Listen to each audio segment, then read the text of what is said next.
You know what blows my mind?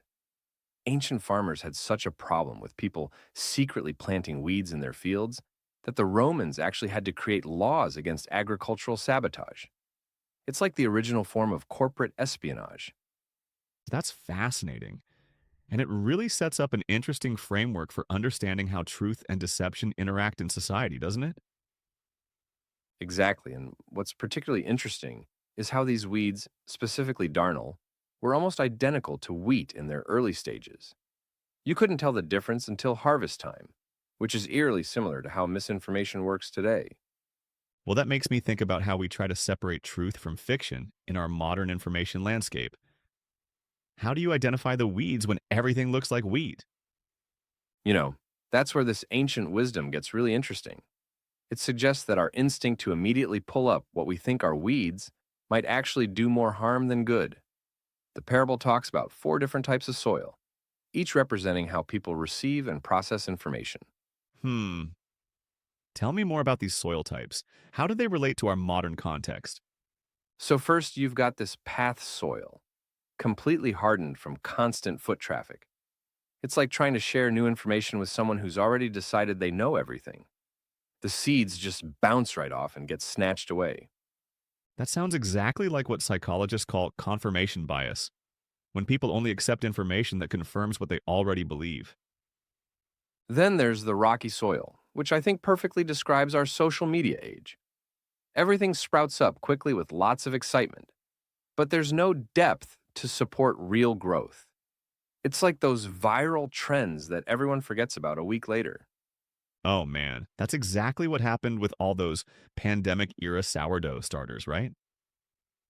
Everyone was so excited at first, but how many people are still baking their own bread? Well, that's a perfect example. But here's where it gets really interesting.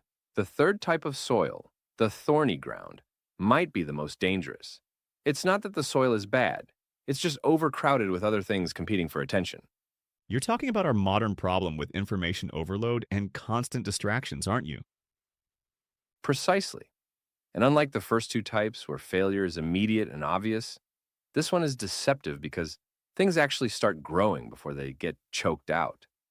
It's like thinking you're making progress just because you're busy. That's such a sobering thought.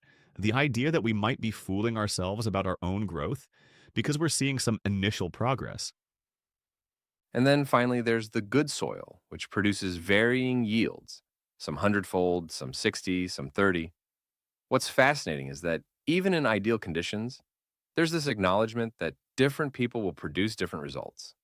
That really challenges our modern obsession with standardized metrics and universal benchmarks, doesn't it?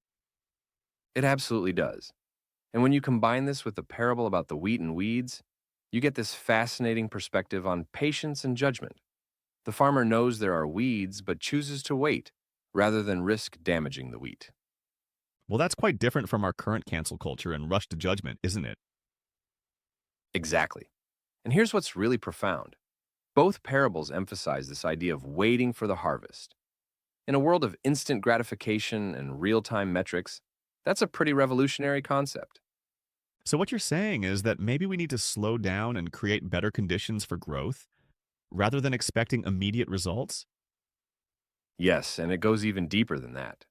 These parables suggest that our role isn't to be the ultimate judges of what's wheat and what's weed. Instead, we should focus on being good soil ourselves and creating conditions where truth can take root and grow. That's really powerful when you think about it in terms of how we engage with information and ideas today. And here's the thing, while these metaphors might be ancient, they capture something fundamental about human nature and how we engage with truth. Whether we're talking about personal growth, understanding complex ideas, or building meaningful relationships, real development takes time and can't be rushed.